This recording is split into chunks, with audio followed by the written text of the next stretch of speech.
Putin says Russia will stick to Nuclear Arms Pact for another year. Live now from Fox. All right, let's get into some Russian.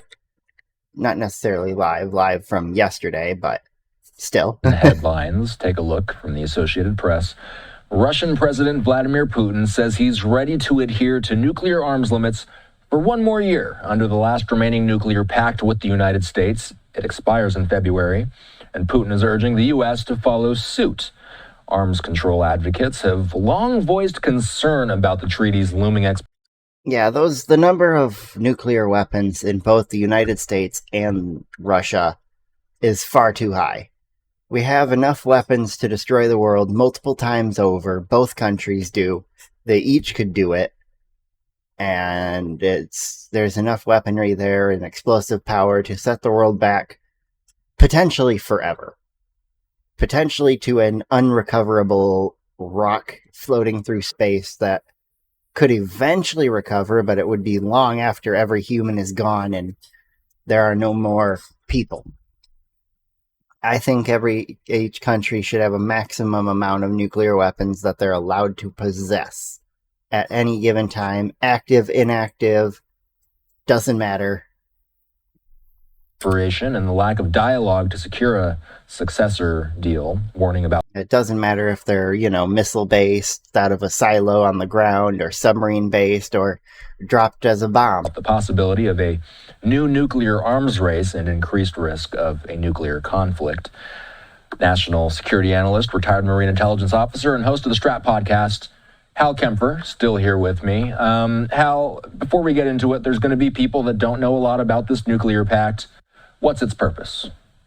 Well, this will start to, it limits the U.S. and Russia to, I think, 1,550 warheads. That's active warheads. Each country has closer to 5,000 total weapons if you include the inactive ones and things that get swapped out all the time to keep warheads fresh. Because if you didn't know that, that's something that has to go with nuclear weaponry. Is you have a warhead that's sitting on a missile for X amount of time until, the material in that warhead is no longer perfect and good enough to guarantee a good enough blast, etc.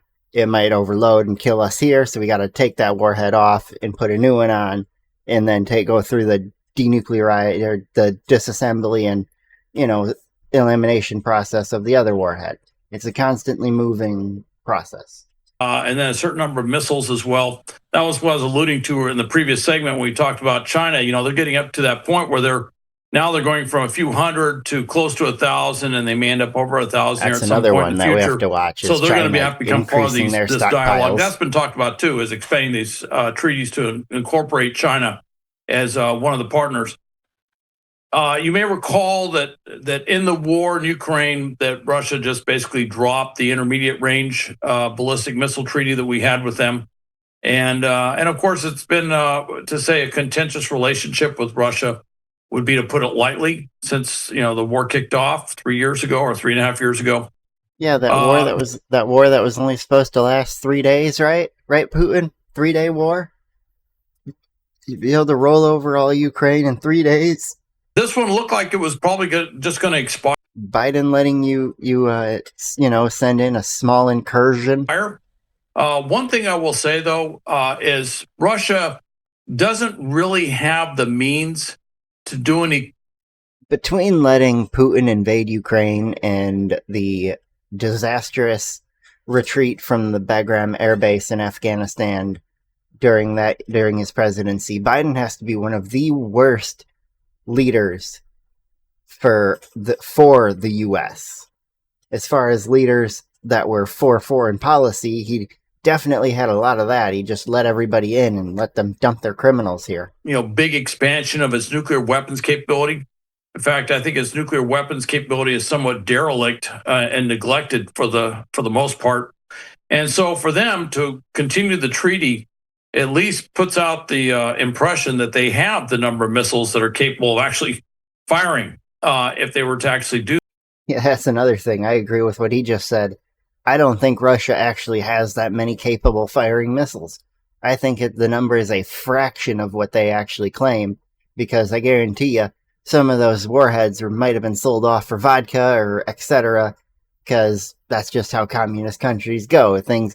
People get poor, people get greedy, other people decide to become super corrupt. Not saying that there isn't in a capitalist society, but there tends to be more in a communist one. Do that. So there's no reason for them not to. And if it creates the impression there's a constructive dialogue with the U.S., I think that would fit what Putin wants. I think for us, we're going to have to take a look at it. We're going to have to take a look at anything, not the least of which is with this Golden Dome concept. I think that may have implications in our overall treaty construct that's dealing with the Russians.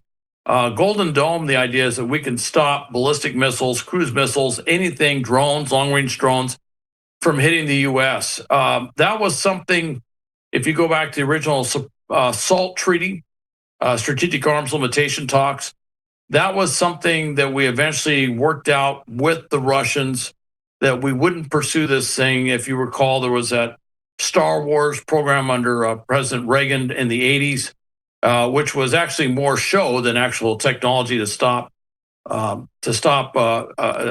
basically a nuclear onslaught from Russia. But it did what we wanted it to do, which was to get them to the negotiating table and to negotiate away certain things. And so I think we may have an opportunity here to work with where Russia wants to go.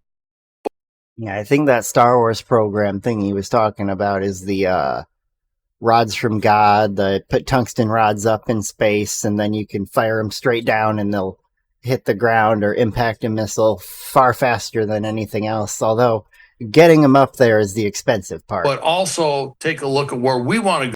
And having a crew to maintain the firing capabilities of them, that's also quite pricey. Go and maybe expand this for another year. We're not going to put the Golden Dome in place tomorrow, but maybe look at what's to come afterwards. And with that, not just with Russia, but also look at other countries.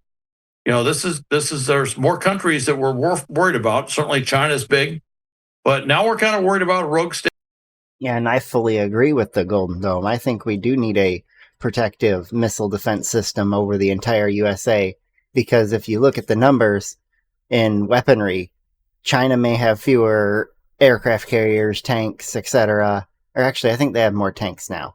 But they have fewer aircraft carriers. Their navy's not as large tonnage-wise. They have more physical boats, but when they count every little fishing vessel as a military ship, it gets kind of hard to keep track of things.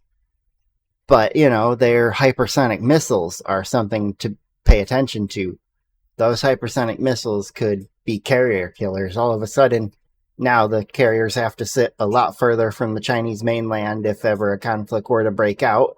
And those carriers have to have a lot longer for their planes to take off and get in. And maybe they have smaller hypersonic missiles that can take out our aircraft and detect our stealth craft. They called North Korea, which is developing intercontinental ballistic missiles, and as of today, are supposed to be getting a nuclear submarine capability, which will allow it to put a submarine for long trips around the world with nuclear weapons capability, which poses a new strategic threat to the United States.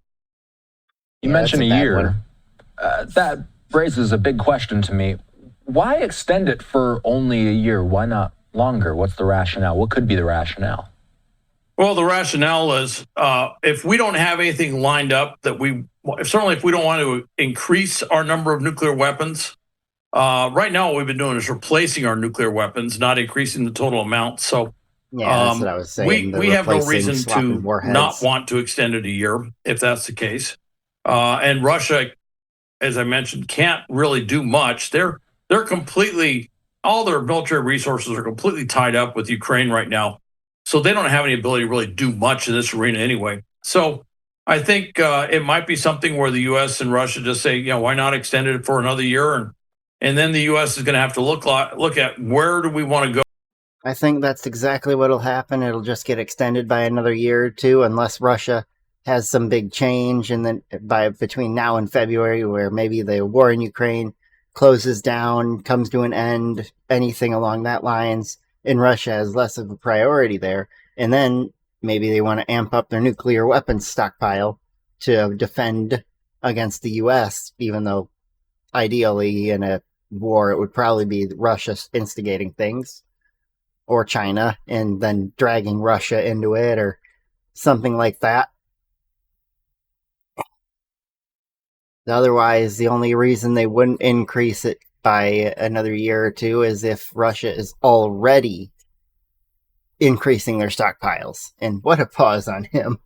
In this, diplomatic process after that year, and we may want that year as time to shape where we want to go.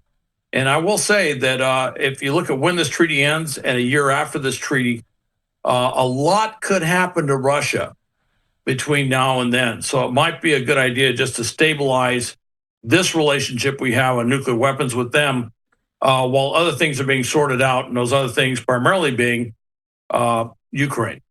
Correct me if I'm wrong. If it gets extended for a year, then we'd be looking at it expiring in February of 2027? Yep. Yeah, I believe that's correct, yes. That math style. So let's expand on what this could mean for the Russia-U.S. relationship as a whole. Does something like this bode well for everything that's going on right now between the two countries and, of course, the Russia-Ukraine war? Does this expansion of this deal, does it bode well for the U.S.-Russian relationship? I don't know. I was kind of looking at that and I said, is this some sort of entree, if you will, to maybe other discussions? Because what we've seen is Russia, after that big red carpet thing in Alaska, and then, of course, what happened in D.C. right afterwards, all the European leaders, that went nowhere. It died. And it looks like Putin is probably more entrenched than ever of continuing the war. He has no interest in any serious dialogue at all about a ceasefire, let alone a peace agreement. Nothing. Unless, of course, the peace agreement. I'm pretty sure it was like the next day or the following couple days after that meeting, Putin launched a massive attack against Ukraine. It is that, Ukraine surrenders and gives us all of Ukraine, civilians. Which case he might have some interest in that. But really, there's nowhere to go with that. So I don't put a lot of credence in that. I think this was just one where there really wasn't, other than to create greater tension and to create greater angst in the global community and to basically poke the U.S. in the side. There was no gain for him in terms of letting this treaty expire. There might be some marginal gain for him allowing the treaty to expand, but I don't really see that reflected on everything else, because you look at what he's doing in Europe. You got drones flying in and hitting the ground in Poland. They just shot down 3 drones last week. Yeah, that's definitely an escalation from Russia's side if they're sending drones into Poland's airspace to who knows what they're attempting to do. And why do you have to go attack Poland again? Like, haven't they had enough being the next one to be attacked in a war? You got Ukraine, Czechoslovakia, and then Poland. It's like, come on. You have MiG-31s overflying Estonian airspace, sovereign territory, for 12 minutes. Today, you have Swedish and German planes having to escort a Russian spy plane flying over the Baltic that decided to turn off all of its transponders and go dark. Oh, well, that's just a great thing to do when you're a military aircraft in enemy territory, is try not to be able to be contacted at all. That's a great way to get shot down. So it wasn't even showing up on anybody's air identification systems. And so, look, he's being very provocative. He is definitely seeing how far he can push all across Europe. And then, of course, you also have the airports in Europe having a problem with their passenger check-in system going offline. And whereas nobody has blamed Russia, there's no evidence to prove it was Russia, the EU kind of indicated they're looking at a number of people, and at the top of the list they're looking at is Russia. So let's just say Russia's being very provocative and just about everything else. So I don't want to read too much into what this treaty statement really is. Yeah, sometimes you got to go with actions over words with these things. Before we go, you and I were on the phone earlier today. You brought up something Honestly, if the best thing for the world would be to continue the nuclear arms treaty and limiting the nuclear arms limits for all countries permanently, and that just gets written into UN law across the world so that nobody can have more than that amount as a deterrent against future wars. If every country had that exact amount, at least every country that has a army that could actually fight and go kill a bunch of their neighbors or a country they don't like, yeah. If everybody had that same amount of weapons, there would be no more fighting. That I think is worth discussing. There's been a purge of Russian general officers. Can you explain the significance? Well, I can. When the war started in Ukraine, the general, Colonel General Alexander Lapin, was the general in charge. Well, he didn't do all that great, but he's been kind of floating in the system, and they move him around. And Putin doesn't want to make it look like he's made horrible choices in generals, but he has made some horrible choices in generals. Anyway, I mean, Putin's choices of leaders have not always been the best. They've usually been pretty terrible, whether it be terrible for him or terrible for the people that he's trying to serve. They're terrible choices. Anyway, Lapin today, or this, I should say, a couple days ago, was finally basically retired, if you will. He was moved out, and he has been given some job as like a vice chair somewhere near Siberia or something, which has nothing to do with real substantive military matters or anything like that. And so they pretty much got rid of him. And there's a lot of, you have to remember, when you lose a general like that, you're going to lose some generals around him that have kind of, run on his coattails for a while. And then there's some stories that General Gerasimov, who last week was actually extended on active duty as essentially like their chief of staff, that this week there's some real questions as to what's going on with him. Apparently, it sounds like they've had trouble getting hold of him. And there have been some discussions and some stuff that's showing up out there saying that there might be a little purge of general officers going on. And keep in mind, it wouldn't be the first time Russian military has had a purge. this is not the first time that Putin has done a purge of general officers. Now, what it seems to be focused on is Kursk. And you may remember that's where I haven't watched the this, honestly. Ukrainians went up into Kursk. No pre-watch. Well, Putin doesn't want to take the blame for chose. losing Russian territory to Ukraine. So he's still looking at people to blame. And it looks like he's got sights on some generals that he's going to probably move to the side. Al Kempfer being generous with his time tonight. He's a retired Marine intelligence officer, national security analyst, and the host of the Strat Pod. Yeah, I don't care anymore, Austin Westfall. But yeah, that was a pretty good video. I enjoy the updates of the Russia-Ukraine war. I always am looking forward to it. At this moment, if you had asked me how I think it will end, it will go one of two ways. One, the West will pool in, give Ukraine as many resources collectively as we physically can, or it will drag us fully blown into World War III.